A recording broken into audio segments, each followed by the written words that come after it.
आप देख रहे तेज खबर 24 और वक्त है खबरों का। राज्यसभा सांसद राजमणि पटेल ने भारतीय जनता पार्टी की सरकार को आड़े हाथों लेते हुए कहा कि एक तरफ प्रधानमंत्री नरेंद्र मोदी कहते नजर आते हैं कि सौगंध हमें इस मिट्टी की कि देश नहीं बिकने देंगे और देश का सब कुछ बेचा जा रहा है।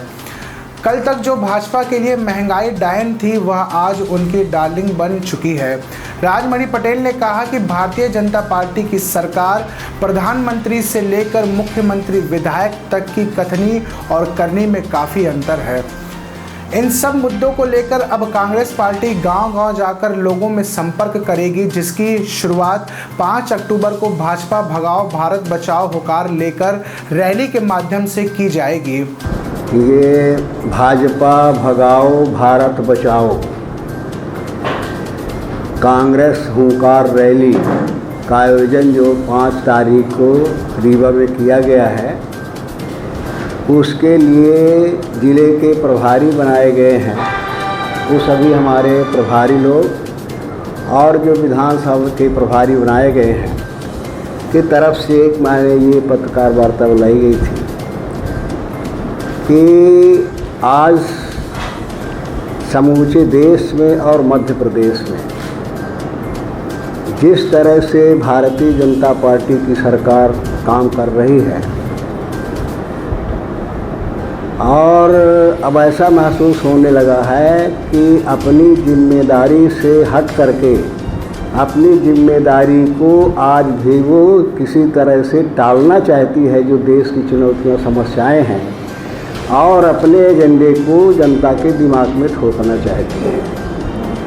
जो देश के मुद्दे हैं, राष्ट्रीय मुद्दे हैं, और जिन मुद्दों के लिए भाजपा सरकार ने बढ़ चढ़ करके सारे देश में घोषणा किया था, संकल्प लिया था, जनता के सामने सौगंध खाई थी, वो सारे मुद्दे गायब हो गए।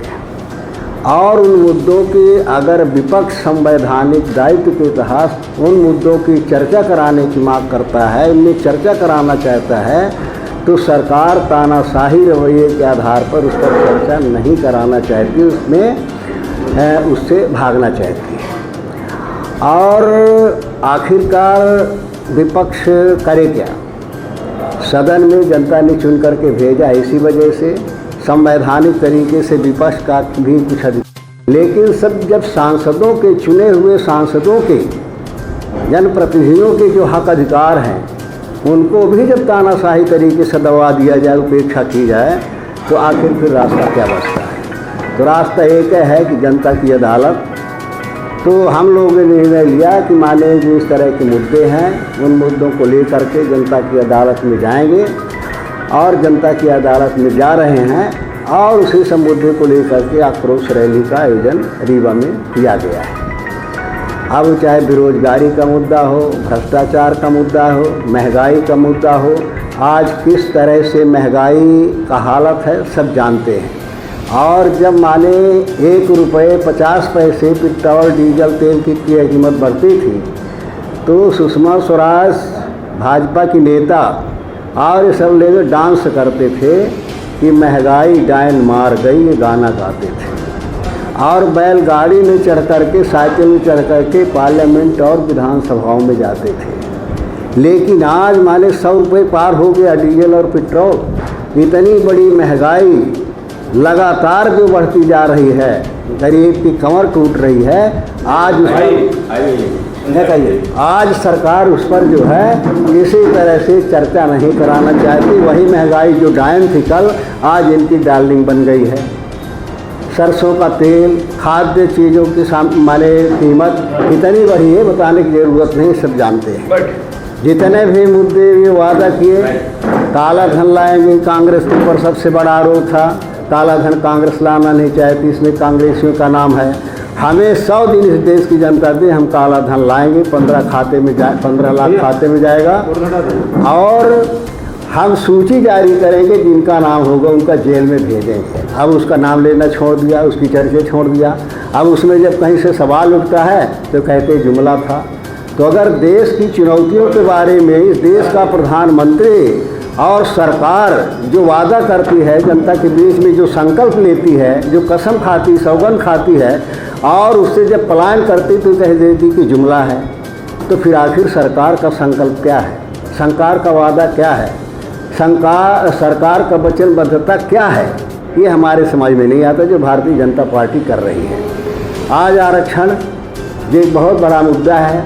पिछड़े वर्गों के लिए 27% आरक्षण और सामान्य लोगों के लिए 10% आरक्षण ये कांग्रेस ने दिया। और भारतीय जनता पार्टी के मध्य प्रदेश में 3 मुख्यमंत्री सब पिछड़े वर्ग के रहे, लेकिन कभी पिछड़े वर्ग के आरक्षण का नाम ही नहीं लिया। और हमारी पार्टी ने 27% आरक्षण दिया और कोर्ट के कारण हमारे कोर्ट में स्थगित हुआ। इसके बाद सरकार परिवर्तन हो गया।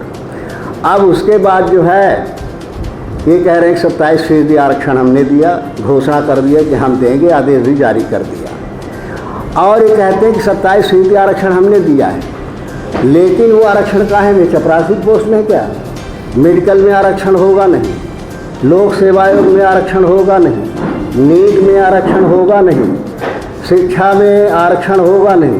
तो आखिर काहे के लिए आरक्षण, किसमें दे रहे हो इतना गाना गा रहे हो कि माने आरक्षण किया।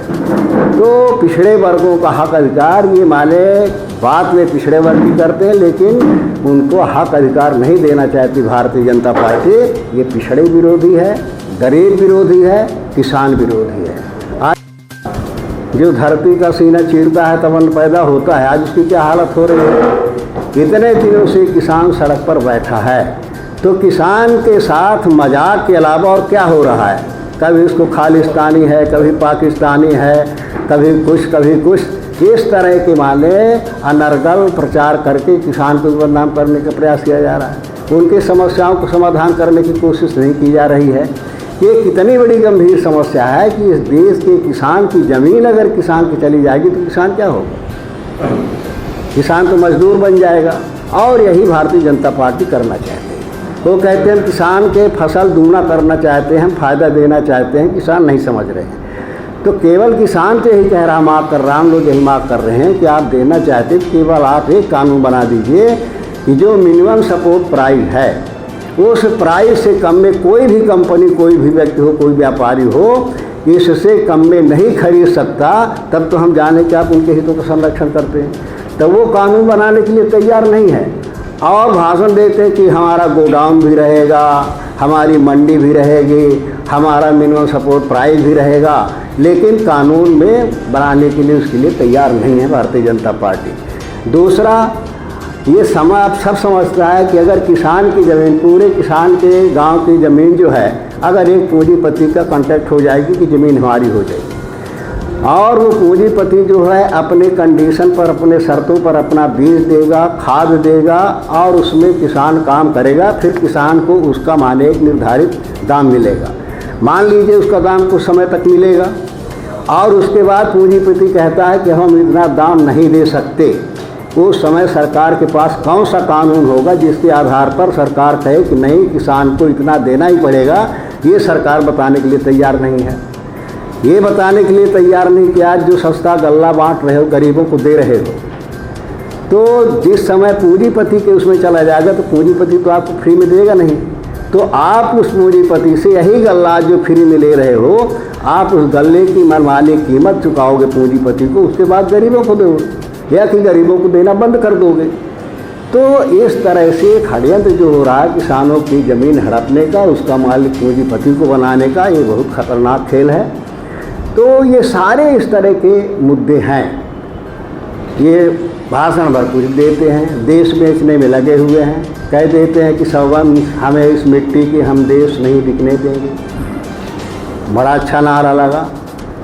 और उसके बाद हो क्या रहा है, सारे जो पब्लिक सेक्टर हैं वो हम बेच देंगे, खनिज बेच देंगे, रेलवे बेच देंगे, प्लेन बेच देंगे, एयरपोर्ट बेच देंगे, सारे संसाधन बेच देंगे, रेलवे बेच देंगे, ज़मीन किसान की बेच देंगे, गरीब का हक अधिकार बेच देंगे, लेकिन देश नहीं बिकने देंगे। मोदी जी बड़े देशभक्त हैं, तो देश बनता है। तो इस तरह से माने जो है अहंकार में भारतीय जनता पार्टी चूर है और चाहते कि कुछ भी हो जाए, हमें केवल पूंजीपतियों को मजबूत करना है, बाकी 90% किसान और गरीब को कंगाल करना है, उसको मजदूर बनाना है।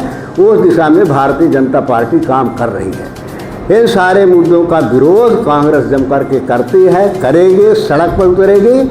और जनता भी अब समझने लगी है कि इनकी कथनी और करने में क्या अंतर है। जनता भी अच्छी तरह से समझ गई है। सब इनके नारे खोखले हुए, GST आएगी, बेरोजगारी ख़त्म हो जाएगी, महंगाई ख़त्म हो जाएगी, एक सिस्टम बन जाएगा। तो इन तमाम मुद्दों को लेकर के मैं 5 तारीख को रीवा में ये कांग्रेस पार्टी की जन आक्रोश रैली इस बैनर के साथ में कि भाजपा भगाओ, भारत को बचाओ, ये देश को बचाने का सवाल है, संविधान को बचाने का सवाल है, प्रजातांत्रिक मूल्यों की रक्षा करने का सवाल है और इस देश के मेहनत करने वाले लोगों के हक अधिकार को सुरक्षित रखने का सवाल है, उनके स्वाभिमान और सम्मान को मजबूत करने का सवाल है। तो इन मुद्दों को लेकर के कांग्रेस उतर रही है।